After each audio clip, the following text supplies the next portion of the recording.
अस्सलामुअलैकुम रहमतुल्लाहि व बरकातहू। आप देख रहे हैं टॉप 5 न्यूज़ और आज 30 अक्टूबर 2024 है और आज दिन है बुध का। नाज़रीन किराम, आज का दिन इसराइल के लिए एक और बुरा दिन साबित हुआ है। इसराइली मीडिया पर इसराइली फ़ौज का ताज़ा तरीन बयान नशर हुआ है जिसमें कहा गया है कि हमारे मज़ीद 4 फ़ौजी मारे गए हैं। जी हाँ नाज़रीन किराम, यह बयान नशर हुआ है तमाम इसराइली मीडिया पर। इसराइली डिफेंस फोर्सेस की जानिब से जो बयान नशर किया गया उसे सारे इसराइली मीडिया ने नशर किया है, जिसमें द यरूशलेम पोस्ट की रिपोर्ट आप देख सकते हैं, द टाइम्स ऑफ इसराइल की देख सकते हैं और इसराइली अखबार हेरिटेज की और बाकी जो अबरानी ज़बान के अखबारात हैं, टीवी चैनल्स हैं, सब पर यह खबर नशर हुई है। खबर क्या है?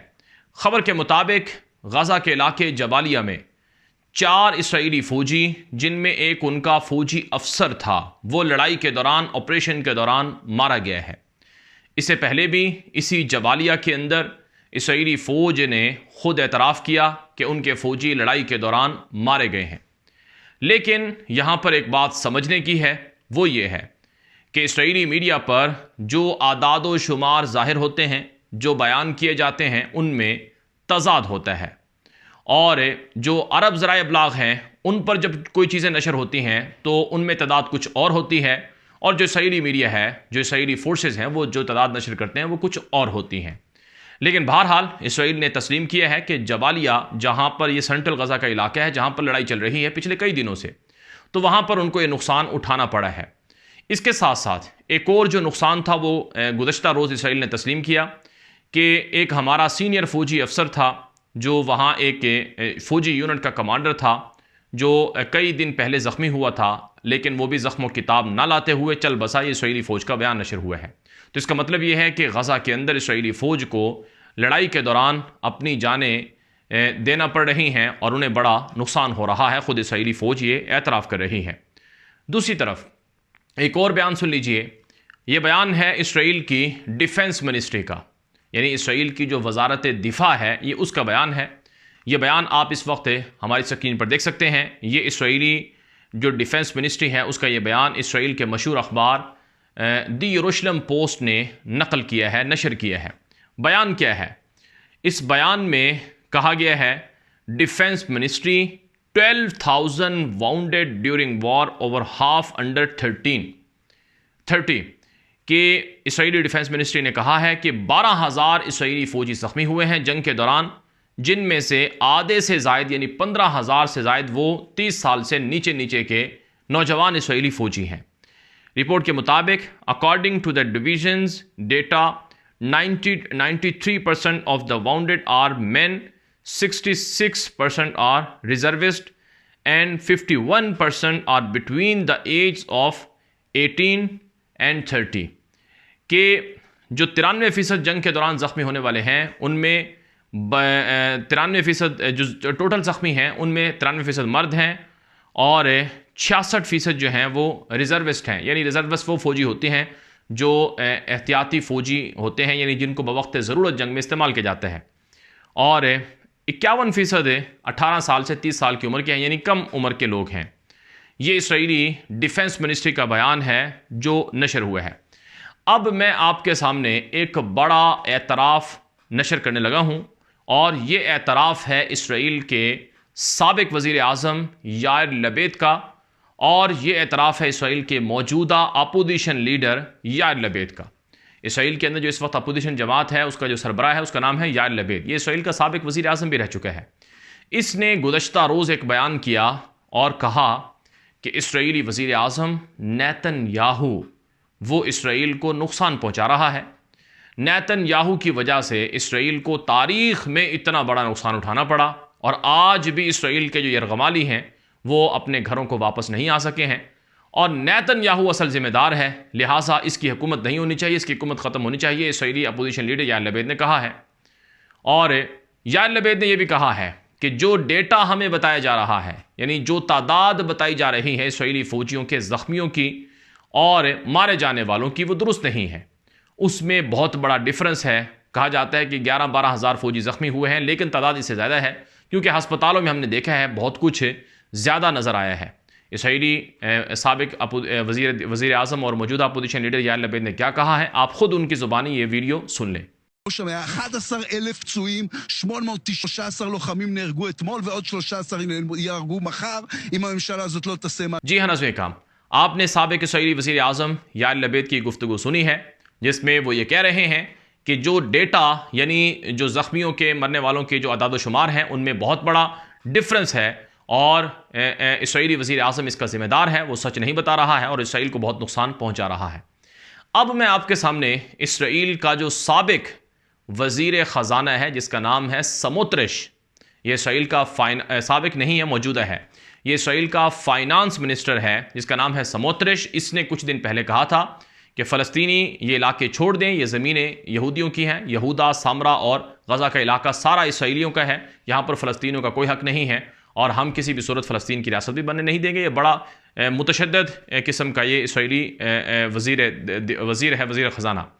इसने गुज़श्ता रोज़ रोते हुए कहा कि हमें बहुत बड़ा नुकसान हुआ है जंग के दौरान और हमारे पूरे जो इलाके हैं उनसे ताल्लुक़ रखने वाले जो फ़ौजी थे और बाकी शहरी थे वो मारे गए हैं और कहा कि ये नुकसान हम कभी नहीं भुलाएंगे, लिहाजा हम अपने दुश्मनों से लड़ेंगे। ये इसराइल के वज़ीर ख़जाना समोत्रिश का बयान है। आप इसराइली वज़ीर ख़जाना का ये बयान खुद सुन लें इस वीडियो के अंदर। אבל לא ניתן להתעלם מכך שהציונות הדתית משלמת מחיר בצורה לא פרופורציונלית.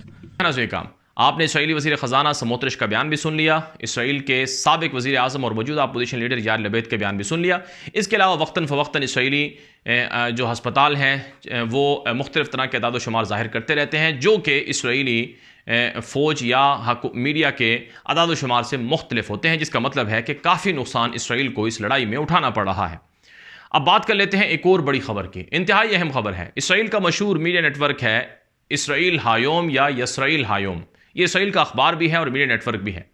इसकी खबर है कि पिछले एक साल में 65,000 नई इसराइली लड़कियां या औरतें फ़ौज में भर्ती हुई हैं।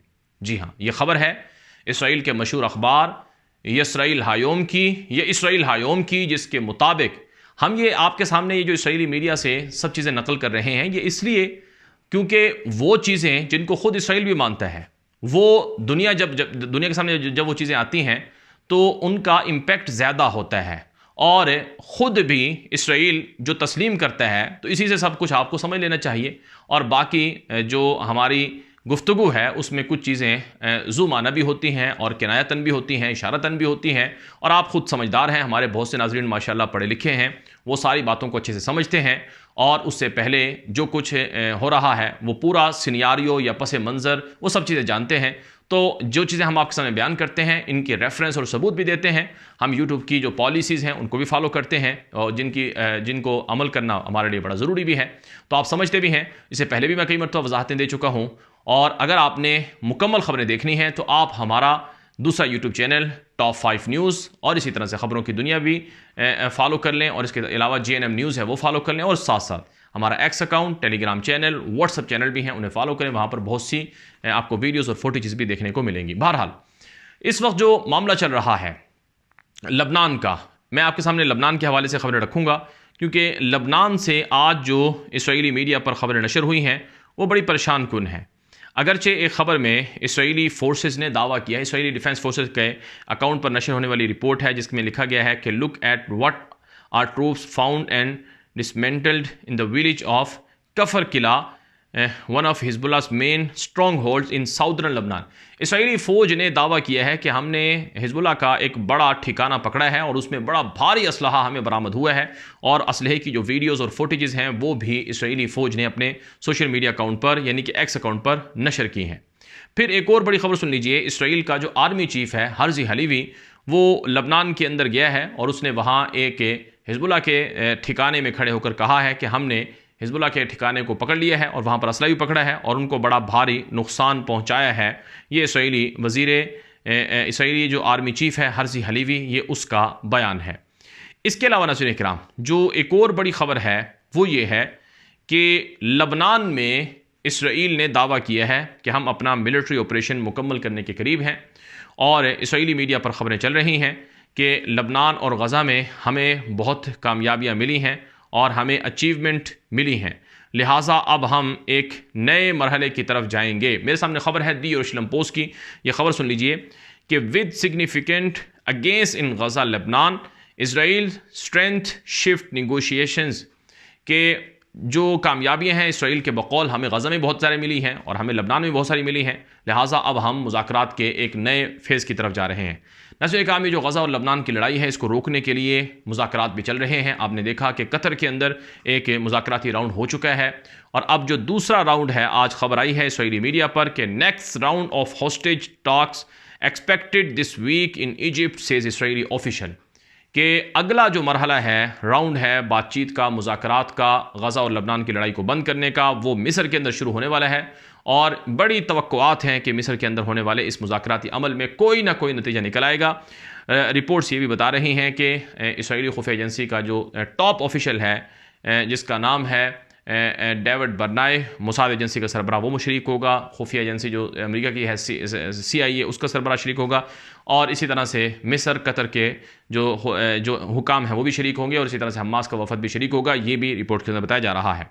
फिर एक और जो बड़ी खबर है जिसे दी यरूशलेम पोस्ट इसराइल की हुकूमत का नुमाइंदा अखबार है, इसलिए हम बार बार इसका भी हवाला देते हैं क्योंकि हुकूमत जो समझती है सोचती है इसराइल की, वो सामने आता है कि इजिप्शियन हॉस्टेज डील इमीडिएटली, कि जो इसराइली वज़ीर आज़म नेतन्याहू है इसने अभी तक कहा है कि हमें इजिप्ट यानी कि मिस्र की हुकूमत की तरफ से जो जंगबंदी का प्रपोजल है उसकी कोई अभी तक डिटेल नहीं मिली है, लेकिन जैसे हमें मिलेंगी तो मुमकिन है हम उनको फॉलो कर लें।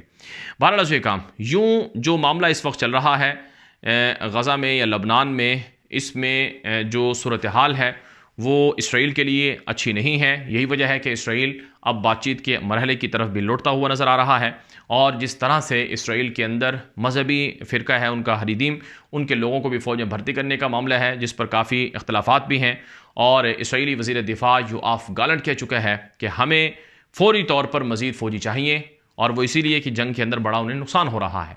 तो ये वो सारी चीज़ें हैं जिसकी वजह से इसराइल जंग को रोकना भी चाहता है। लेकिन आखिर में आपके सामने एक और खबर रखेंगे कि हिजबुल्लाह ने जो अपना नया सरबराह चुना है उसके बारे में इसराइली वज़ीर दिफा योआफ गालंट ने धमकी देते हुए कहा है कि ए हिजबुल्लाह के नए सरबराह, तुम्हारे चंद दिन हैं और उसके बाद तुम भी चले जाओगे क्योंकि तुम्हारा भी वक्त शुरू हो चुका है, काउंट डाउन शुरू हो चुका है, लिहाजा अब तुम नहीं बचोगे। ये इसराइली वज़ीर दिफा ने गोया के हिजबुल्लाह के नए सरबराह के लिए धमकी भी जारी की है। अब तक के लिए इतना ही। ये अहम तरीन मालूमात थी जो आप तक पहुँचाई गई हैं, इनको आगे नशर किया करें और हमारे इस नए यूट्यूब चैनल टॉप 5 न्यूज़ को खुद भी सब्सक्राइब करें, आगे भी नशर करें। हमारे मुतबादिल यूट्यूब चैनल्स और X account WhatsApp channel, WhatsApp के ग्रुप्स को भी फॉलो कर लें। इजाज़त दीजिए। अस्सलाम वालेकुम रहमतुल्लाहि व बरकातुहू।